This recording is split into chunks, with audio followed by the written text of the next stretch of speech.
warahmatullahi wabarakatuh. Perkenalkan, nama saya Alia Pujianing Tias dengan NIM akhir 040. Pada kesempatan kali ini, kita akan membahas tentang topik yang sangat penting dalam dunia akademik, yaitu tentang plagiarisme. Plagiarisme bukan hanya sekedar pelanggaran etika, tetapi juga dapat merusak reputasi dan karir seorang akademisi. Dalam video ini, kita akan menjelajah kasus-kasus plagiarisme yang telah menghebohkan berbagai bentuk plagiasi yang perlu kita waspadai, serta sanksi yang dapat dijatuhkan kepada pelakunya. Mari kita jaga integritas akademik dan hargai karya orang lain, dan mari kita simak bersama-sama. Yang pertama, ada berita tentang plagiarisme. Salah satu kasus plagiarisme yang baru-baru ini menyebar adalah kasus seorang mahasiswa dari Fakultas Ekonomi Bisnis Universitas Airlangga berinisial SP. Berdasarkan penyelidikan, tuduhan plagiarisme terhadapnya terbukti.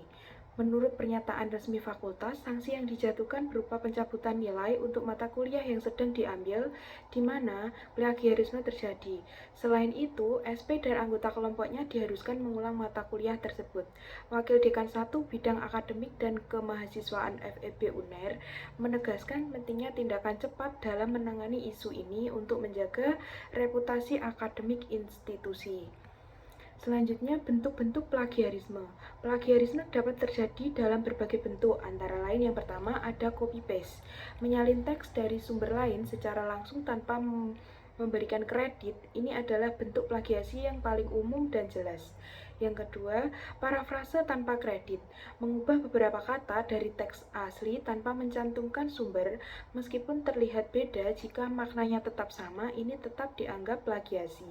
Yang ketiga, self-plagiarisme, menggunakan karya sendiri yang telah dipublikasikan sebelumnya tanpa mengakui bahwa itu adalah karya yang sama. Ini sering terjadi ketika penulis tidak menyadari bahwa mereka tidak menggunakan kembali karya mereka sendiri tanpa pengakuan.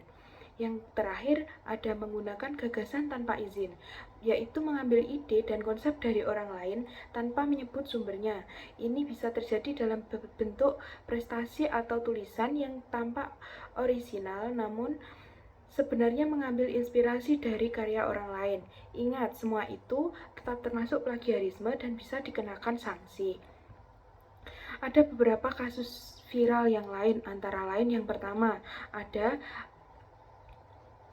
alumnus Universitas Jember. Dugaan plagiasi skripsi terjadi ketika seorang mahasiswa dituduh menjiplak karya orang lain dengan cara yang sangat mencolok.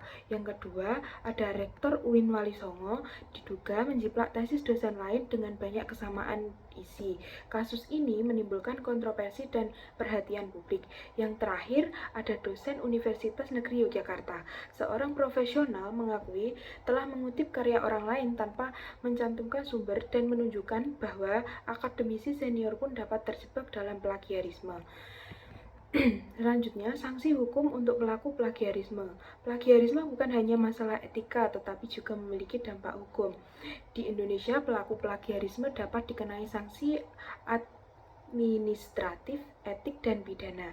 Sanksi administratif bisa meliputi pencabutan gelar akademik, penundaan kenaikan jabatan, pemecatan dari jabatan atau fungsional.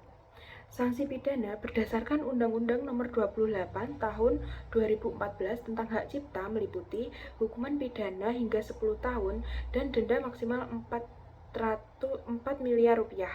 Selain itu, pelaku juga bisa mengalami kerugian moral, sosial, profesional yang besar sehingga nama tercemar karena plagiarisme.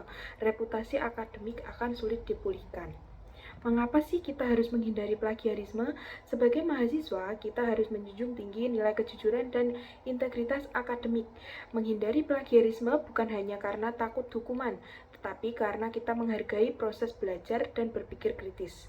Menulis karya ilmiah dengan jujur menunjukkan bahwa kita benar-benar memahami materi, mampu berpikir mandiri, dan siap berkontribusi dalam dunia ilmiah.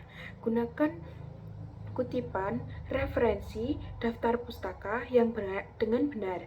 Jika ingin menyabur ide atau kalimat orang lain, pastikan kamu menyebut sumbernya.